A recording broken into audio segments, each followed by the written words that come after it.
আসসালামু আলাইকুম ওরহমাতুল্লাহি ওবারাকাতুহু। সম্মানিত দর্শক মণ্ডলী, আজকে আপনাদেরকে আলোচনা শোনানো হবে মাজার পূজার সম্পর্কে। অনেক ভাই বোন রয়েছে মাজারকে মান্যত করে মাজারকে টাকা দেয়, সেজদা দেয়। তাদের জন্য এই আজকের আলোচনাটি নিয়ে হাজির হয়েছি এবং যেনারা হয়তো আমার ভিডিওটি শুরু করছেন লাস্ট পর্যন্ত দেখতে থাকুন। মাজারে টাকা দেওয়া, মাজারের উপরে মান্যত করা, মাজারে সেজদা দেওয়া ইসলামী কতটুকু বৈধতা বা কতটুকু হারাম, এই সম্পর্কে বিস্তারিত আজকে আলোচনা থাকছে। আর এই আলোচনা করেছে আল্লামা দেলোয়ার হোসেন সাঈদী। কোরআনুল কারিমের থেকে আলোচনাটি আমরা সকলে শুনে নেই ইনশাআল্লাহ। পীর পূজা আর গরু পূজা, এই দুই পূজা ছাড়তে হবে। আমাদের দেশে এই পূজা শুরু হয়েছে। পূজা করতে করতে মাজার পূজা, মাজারে গিয়ে টাকা দেওয়া, পয়সা দেওয়া, ওরস করা। এই ওরস হচ্ছে এক ধরনের মুসলমানদের দিন এবং ঈমান নিয়ে ফাঁকিবাজি করা এবং পয়সা ইনকাম করা একটি বেদাতের পন্থা তারা খুলে নিয়েছে। এর আবার করেছে, কেউ করেছে নওরোজ শরীফ, অমুক পীর সাহেবের নওরোজ শরীফ, অমুকের গোসল শরীফ, অমুকের কুল্লু শরীফ। এটা কি বুঝলাম না, কুল্লু শরীফ। পীর সাহেবকে গোসল করানো হয়, সেই গোসল করা পানি ভাগাভাগি করে মুরিদেরা খায়। হায় হায়, গোসলের পানি কত জায়গা ধুইয়া পড়লো আর সেইগুলো খায় পবিত্র মনে করে, নাউজুবিল্লাহ পড়ে। মুসলমানদের কপালে এমন প্রভাব পড়ছে। প্রিয় ভাই, সব মুসলমানদেরকে সব ব্যাপারে সতর্ক হতে হবে, ঈমান বাজি রাখতে হবে।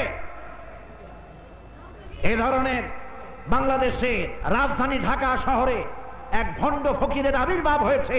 সে নিজেকে দাবি করেছে সুফি সম্রাট।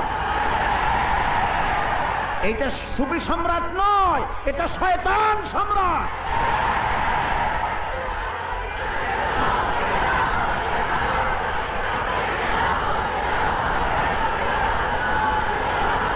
হজের কথা সে লিখেছে, হজের ব্যাপারে বলেছে হজ করা হয় না কেন তার লোকেরা, এবং সে বলে কাবা নাকি তার এখানে আসে,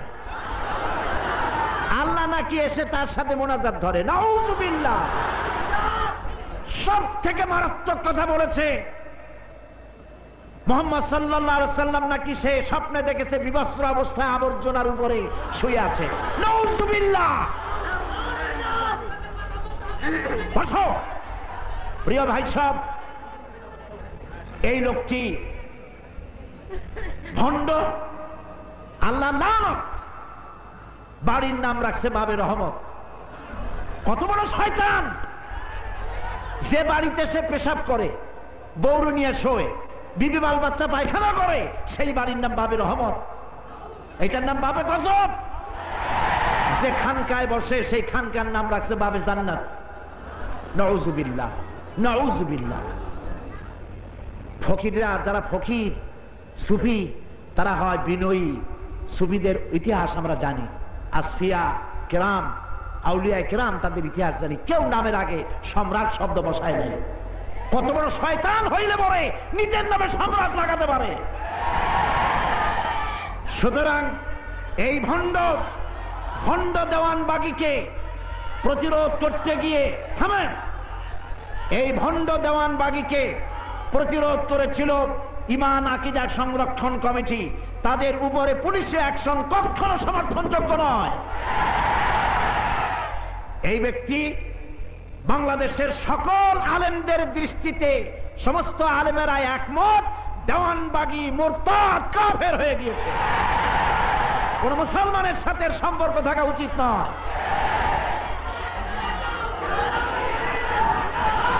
প্রিয় ভাই সব, আমার মূল বক্তব্য হচ্ছে মুসলমানদেরকে ঐক্যবদ্ধ থাকতে হবে। শিরক কখনোই অনুসরণ করা যাবে না। যারা আল্লাহকে বাদ দিয়ে নিজেদেরকে সম্রাট বানায়া আল্লাহর বান্দাদেরকে ধর্মীয় অনুভূতিকে কাজে লাগায় নিজের গোলাম বানাতে চায়, তাদের সাথে থেকে মুসলমানদের সম্পর্ক ছিন্ন করে নিতে হবে। প্রিয় ভাই সব, আল্লাহ পাক সব মাফ করবেন, শিরকের গুনাহ মাফ করবেন না। আপনি কোন দুঃখে যাবেন এই সমস্ত পীর পূজা করতে যাবেন? কেন আপনি দেওয়ানবাগী পূজা করতে যাবেন? কোন দুঃখে? আপনার প্রয়োজন যখনই হয় মসজিদে আসুন, বিশাল বাইতুল মুকাররম মসজিদ, ওযু করে মসজিদে 2 রাকাত নামাজ পড়ে সিজদায় পড়ে যান। আল্লাহ পাক বলেছেন আলাইসাল্লাহু বিকাফিন আবদা, আমি আমার বান্দার জন্য যথেষ্ট নই?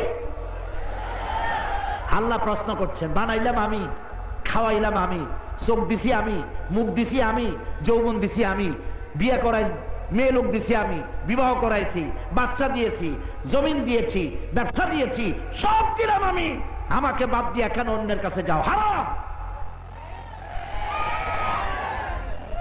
প্রিয় ভাই সব, সুতরাং একমাত্র মাথা নত হবে কার সামনে? আল্লাহ পাক শিরকের গুনাহ কখনো বরদাস্ত করেন না, কখনো না। ইন্নাল্লাহা লা ইয়াগফিরু আন ইউশরাকা বিহি ওয়া ইয়াগফিরু মা দুনা যালিকা লিমান ইয়াশা। আল্লাহ পাক সব মাফ করবেন, শিরকের গুনাহ ক্ষমা করবেন না, করবেন না। নাউজুবিল্লাহ বলেন। আল্লাহ পাক আমাদেরকে ক্ষমা করুন, আমরা বলি আমিন। আল্লাহ রাব্বুল আলামিন কোরআনে কারীমের মধ্যে বলেছেন ইন্নাশ শিরকা লাযুলমুন আযীম, নিশ্চয়ই শিরক হচ্ছে মস্ত বড় জুলম, অত্যাচার। এই শিরকের সাথে সহ অবস্থান মুসলমানেরা করতে পারে না। একদিকে নামাজ পড়বেন, রোজাও রাখবেন, আর পীরের সামনে গিয়ে মাথা নত করবেন, পায়ে চুমা খাইবেন, হারাম। একমুখী হতে হবে। কয়মুখী হবেন? একমুখী হতে হবে। কোন দিক? আল্লাহর দিকে। ইন্নী ওয়াজ্জাহতু ওয়াজহিয়া লিল্লাযী ফাতারাস সামাওয়াতি ওয়াল আরদা হানিফা। পড়েন সবাই, ইন্নী ওয়াজ্জাহতু ওয়াজহিয়া লিল্লাযী ফাতারাস সামাওয়াতি ওয়াল আরদা হানিফা ওয়া মা আনা মিনাল মুশরিকিন। নিশ্চয়ই আমার মুখমণ্ডল সেদিকে ফিরালাম, তার দিকে ফিরালাম যিনি আকাশ এবং জমিনের একচ্ছত্র অধিপতি, যিনি গুলি সৃষ্টি করেছেন, আর আমি মুশরিকদের অন্তর্ভুক্ত নই। কে বলেছেন এ কথা? আমাদের জাতির পিতা ইব্রাহিম আলাইহিস সালাম বলেছেন। ইব্রাহিম আলাইহিস সালাম যেটা বলেছেন ওই কথাটা আল্লাহ পাক কোরআন শরীফে কোট করে দিয়েছেন। সুবহানাল্লাহ। সেই জন্য যারা নাকি শিরক করবে তাদের জন্য জান্নাত চিরকাল হারাম হয়ে যাবে। আল্লাহ পাক বলেছেন ইন্নাহু মান ইউশরিক বিল্লাহি ফাকাদ হারামাল্লাহু আলাইহিল জান্নাহ। আল্লাহ পাক বলেন যে ব্যক্তি আল্লাহর সাথে শিরক করবে তার জন্য আল্লাহ পাক জান্নাতকে চিরকালের জন্য হারাম করে দিবেন। তার জায়গা হবে জাহান্নাম। কোথায় হবে জায়গা? জাহান্নাম। হযরত মুআয রাদিয়াল্লাহু তাআলা আনহুকে নিয়ে নবী করিম সাল্লাল্লাহু আলাইহি ওয়াসাল্লাম একদিকে যাচ্ছিলেন, পেছনে বসা ছিলেন, সামনে বসা ছিলেন নবী করিম সাল্লাল্লাহু আলাইহি ওয়াসাল্লাম। কিছু দূর যাওয়ার পর নবী করিম সাল্লাল্লাহু আলাইহি ওয়াসাল্লাম ডাকলেন ইয়া মুআয। তিনি বললেন লাব্বাইক ওয়া সাআদাইক ইয়া রাসূলুল্লাহ। আবার বললেন ইয়া মুআয। তিনি বললেন লাব্বাইক ওয়া সাআদাইক। আবার বললেন ইয়া মুআয। তিনি বললেন লাব্বাইক ওয়া সাআদাইক। হযরতে মুআয হতচকিত হয়ে উঠলেন, রাসূলুল্লাহ আমাকে 3 বার ডেকেছেন। জিজ্ঞেস করলেন মুআয তুমি কি জানো আল্লাহর উপরে বান্দার হক কি আর বান্দার উপরে আল্লাহর হক কি? তিনি বললেন আল্লাহ এবং আল্লাহর রাসূল ভালো জানেন। নবী করিম সাল্লাল্লাহু আলাইহি সাল্লাম বললেন মুআয আল্লাহর উপরে বান্দার হক হলো এই, বান্দা যত ইবাদত করবে আল্লাহ রাব্বুল আলামিনের সেই ইবাদতের মধ্যে বান্দা আল্লাহর সাথে কাউকে শরীক স্থাপন করবে না। এটা হলো আল্লাহর উপরে বান্দার হক। আর বান্দার উপরে আল্লাহর হক হচ্ছে যেই বান্দা তার ইবাদতের মধ্যে আল্লাহর ইবাদতের মধ্যে কাউকে যদি শরীক না করে তাহলে ওই বান্দার উপরে আল্লাহর হক হচ্ছে কিয়ামতের দিন আল্লাহ রাব্বুল আলামিন তার এই বান্দাকে জাহান্নাম থেকে মুক্ত করে দিবেন। জোরে সোরে পড়েন লা ইলাহা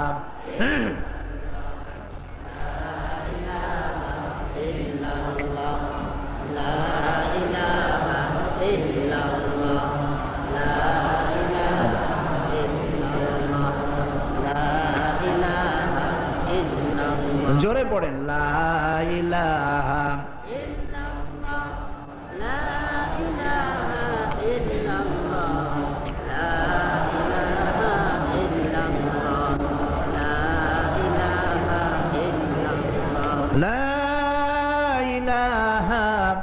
ইল্লাল্লাহু মুহাম্মাদুর রাসূলুল্লাহ। আমি প্রশ্ন করি আপনাদের সামনে, আমরা কি আল্লাহর সাথে দেখা করতে চাই?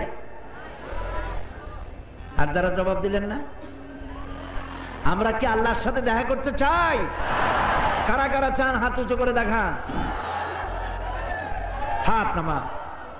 আল্লাহ রাব্বুল আলামিন বলেন, ফামান কানা ইয়ারজু লিকাআ রাব্বিহি ফালইআমাল আমালান সালিহান ওয়া লা ইউশরিক বিইবাদাতি রাব্বিহি আহাদা।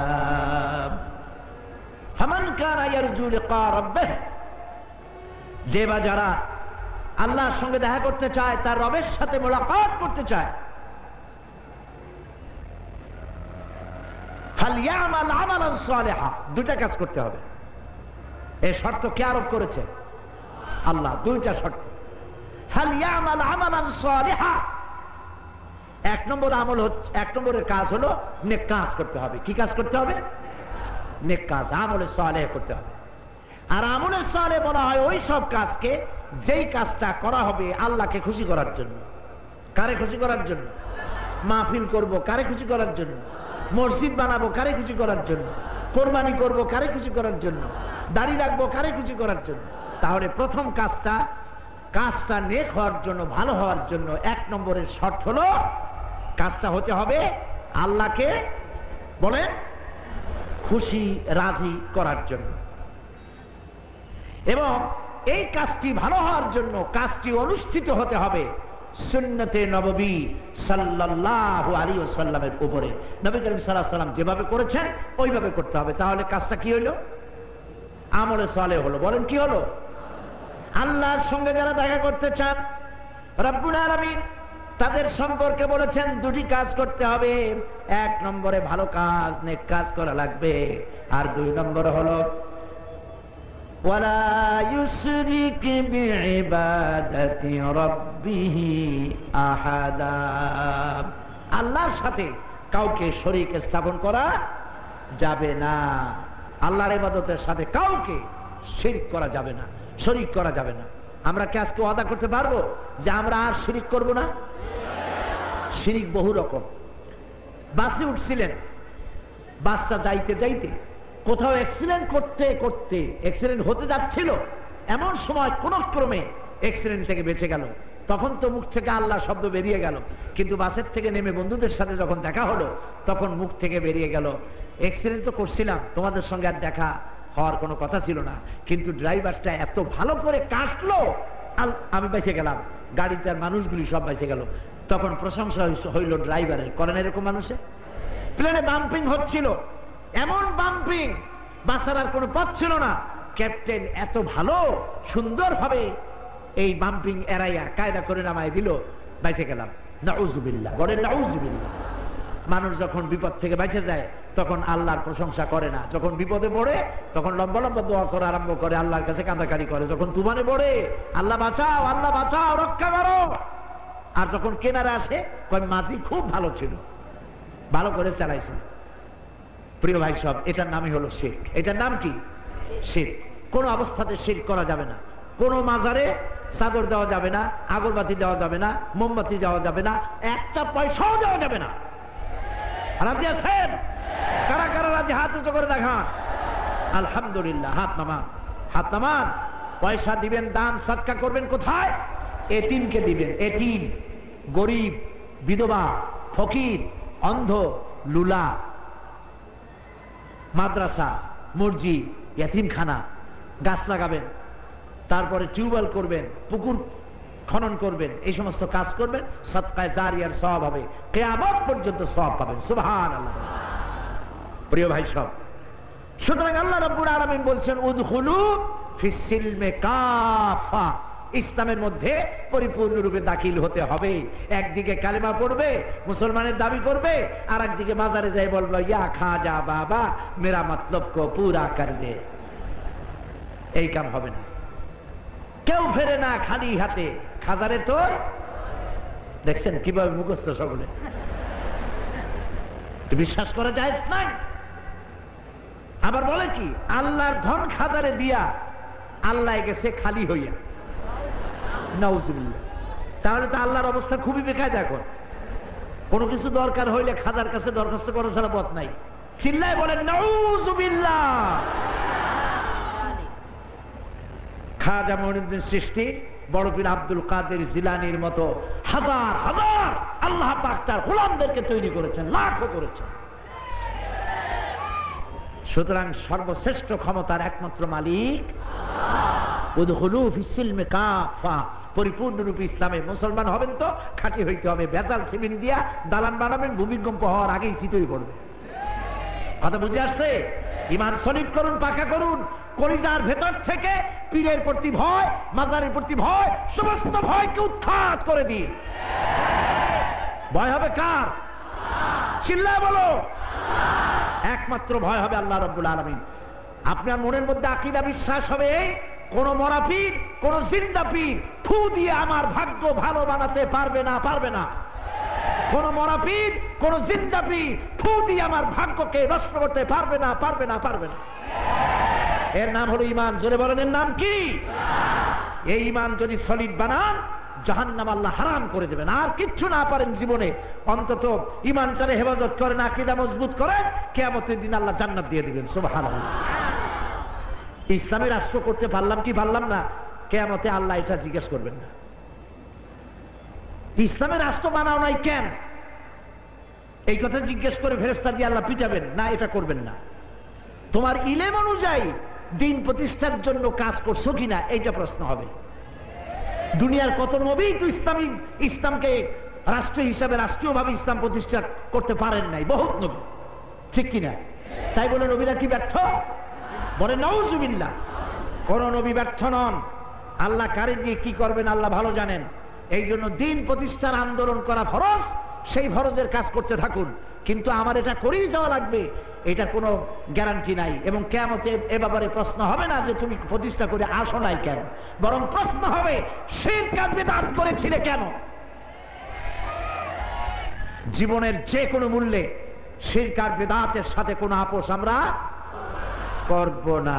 নবী করিম সাল্লাল্লাহু আলাইহি ওয়াসাল্লামের যুগে যা ছিল না, সাহাবায়ে কেরামের যুগে যা ছিল না, কুরুনে সালাসায় যা ছিল না, আমরা তা করব না, করব না। এটার নাম ঈমান। বলেন এটার নাম কি? নতুন নতুন যা আবিষ্কার হয়েছে এগুলি আমরা মানি না। কোরআন হাদিসে যা আছে এইটাই মানবো। আলহামদুলিল্লাহ করো। নবী করিম সাল্লাল্লাহু আলাইহি ওয়াসাল্লাম বলেছেন তারাকতু ফীকুম আমরাইন, দুটি জিনিস তোমাদের জন্য রেখে গেলাম। একটার নাম কোরআন আর একটার নাম হাদিস। একটার নাম কি আর একটার নাম হাদিস। এই দুইটা জিনিসকে মানির দাঁত দিয়ে চাবায় ধরো। কে বলেছেন? না না, আল্লাহ। আমি তো কথা আপনারা লক্ষ্য না করলে তো বুঝবেন না। আমি বললাম রাসূল বলছেন, আপনারা কোন যে আল্লাহ বলছেন। তা আপনারা আমার মধ্যে যদি এখানেই মতভেদ হয় তাহলে বাইরে যেয়ে করবেন কি? নবী করিম সাল্লাল্লাহু আলাইহি ওয়াসাল্লাম বললেন তোমাদের জন্য দুটি জিনিস রেখে গেলাম, একটার নাম কোরআন আর একটার নাম হাদিস। এই দুটি কামড়ায় ধরো। কে বলেছেন? হ্যাঁ, এইবার মার্ক পাবেন, নাম্বার দেব এবার। নবী করিম সাল্লাল্লাহু আলাইহি ওয়াসাল্লাম বলেছেন। আচ্ছা, সামনের দাঁত দিয়ে কামড়াইতে কইলেন না কেন? এই প্রশ্ন তো করতে পারলেন না। মারির দাঁত দিয়ে কামড়াইতে কইলেন কেন? এই জন্য শক্ত কোন জায়গার দাঁত? মারির দাঁত হলো শক্ত। সামনের দাঁত দিয়ে কামড়াই ধরেন, একজনে টান দেবে, আপনার সামনের 5-6 খান দাঁত জায়গায় শহীদ হয়ে যাবে। আর মারির দাঁত দিয়ে কামড়ায় ধরবেন, সহজে দাঁত ভাঙবে না, ঠিক কিনা? আল্লাহ পাকের রাসূল এই জন্য বলেছেন মারির দাঁত দিয়ে কামড়ায় ধরো। তার মানে কি কোন শরীর কামড়াবেন বাড়িতে? না, আঁকড়ে ধরবেন ঈমান দিয়ে। কোরআন আর হাদিসে যা বলা আছে এর বাইরে যাব না। পারবেন এই ঈমান মজবুত করতে? জোরে বলেন পারবেন? আল্লাহ যেন বানায়, জোরে বলেন আমিন। ঈমানদার অনেক দরকার নেই। আল্লাহ তো এমনি বলেছেন আকসারুহুম লা ইউমিনুন, অধিকাংশরাই ঈমান আনবে না। বদরের বিজয়ের জন্য 313 জন যথেষ্ট ছিল। বর্তমান পৃথিবীতেও ওই রকম 313 জন হলে বুশ আর শারনের গোষ্ঠী মুসলমানদের জুতা চাটবে ইনশাআল্লাহ, মুসলমানদের পায়ের উপরে চুমা খাবে ইনশাআল্লাহ। কিন্তু সেই মুসলমান নাই, সেই মুসলমান নাই। মসজিদ তো ভরা আছে মুসল্লি দিয়ে, কিন্তু মসজিদ কাঁদতেছে। বিশ্বকবি আল্লামা ইকবাল বলেন, মসজিদ মসজিদ মে মরসিয়া খা হ্যায় कि नमाजी न रहे, मस्जिद में मरसिया खाए कि नमाजी न रही, यानी वो साहिबे औसाफ एजाजी न रही। মসজিদ আর চিল্লাচ্ছে, আমার সেই মুসল্লিরা কই? যে মুসল্লিরা নামাজ পড়তো, সাহাবীরা নামাজ পড়তেন মসজিদ নববীতে, পাখি এসে মাথার উপর বসতো। পাখি বুঝতে পারতো না এটা মানুষ না কাঠের গুড়ি। সুবহানাল্লাহ কইতে ইচ্ছে করে না? সেই মুসল্লি কই? নামাজি আছে। মসজিদগুলি সব বিল্ডিং হয়ে গেছে, বিশাল বিশাল মসজিদ। আমরা টিনের ঘর, সোনের ঘরে নামাজ পড়তে চাই না, সব মসজিদ বানাতে চাই, বিল্ডিং। মাসাজিদুহুম আমিরাতুন ওয়া হিয়া খারাবুম মিনাল হুদা। রাসূলুল্লাহ বলেছেন মসজিদগুলি শেষ জামানায় সব দালান কোঠা হয়ে যাবে, কিন্তু হেদায়েত থেকে তা খালি হয়ে যাবে। কবি বলছেন मस्जिद तो बना ली है सब भर में ईमान की हरारत वालों ने, मन पुराना पापी रहा बरसों में नमाजी बनना सका। রাতারাতি ইমানের গরমের ঠেলায় মসজিদ তো বিল্ডিং বানায় ফেলাইছি, কিন্তু মন সেই পুরানা পাপী রয়ে গেছে, মনের কোনো পরিবর্তন হলো না। একদিকে মসজিদে নামাজ পড়ে, আর একদিকে মূর্তি বানায়, একদিকে আগুন পূজা করে, মূর্তি পূজা করে, নামাজ রোজা হজ করতেও যায়, আবার হিন্দুস্তানের হিন্দুদের সংস্কৃতি দিয়ে মঙ্গল প্রদীপ জ্বালায়। এই মুসলমান, এই হজ মানুষের দেখাবার হজ, এই হজ কোনো কাজের হজ নয়। মঙ্গল প্রদীপ, রাখি বন্ধন, কপালে উল্কি আঁকা, এইসব ক্ষমতায় থাকাকালীন সময় বাঙালি সংস্কৃতির নামে হিন্দুয়ানি সংস্কৃতি দিয়ে গোটা বাংলাদেশকে জাহান্নামের প্রান্তে দাঁড় করানো হয়েছিল। প্রিয় ভাই সব, এই জন্য মুসলমান হতে হবে তো উদখুলু ফিস সিলমে কাফা, পরিপূর্ণ হইতে হবে। বেজাল মুসলমানের আল্লাহর কোনো দরকার নেই। 313 জনে সারা পৃথিবী কাঁপায় দিল, আর 130 কোটি মুসলমান এখন পৃথিবীতে, 4 পয়সা দাম নেই। ঠিক কিনা কর? আর যদি পৃথিবীতে মাথা উঁচু করে সম্মানের সাথে যদি বাঁচতে চান, শিরক থেকে বাঁচতে হবে, ইসলামের 16 আনা পরিপূর্ণরূপে ঢুকতে হবে। যে কাজ করতে চান, আপনার পীর বললেই হবে না, আপনাকে দেখতে হবে কোরআনে আছে কিনা।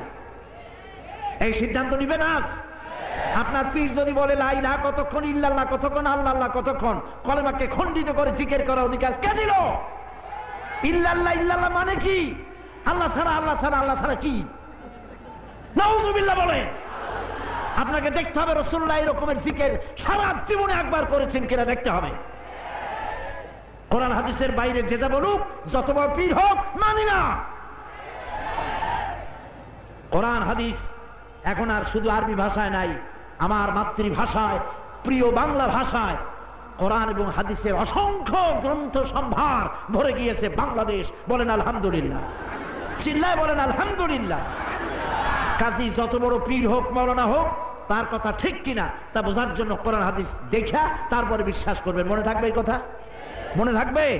আল্লাহ যেন মনে রাখার তৌফিক দেন, জোরে কোন আমিন। তাহলে 1 নম্বরে বললাম, আল্লাহর ইসলামের মধ্যে পরিপূর্ণ দাখিল হতে হলে প্রথম কাজ হলো শিরক বর্জিত জীবন, সলিড তাওহীদ। বলেন নাম কি?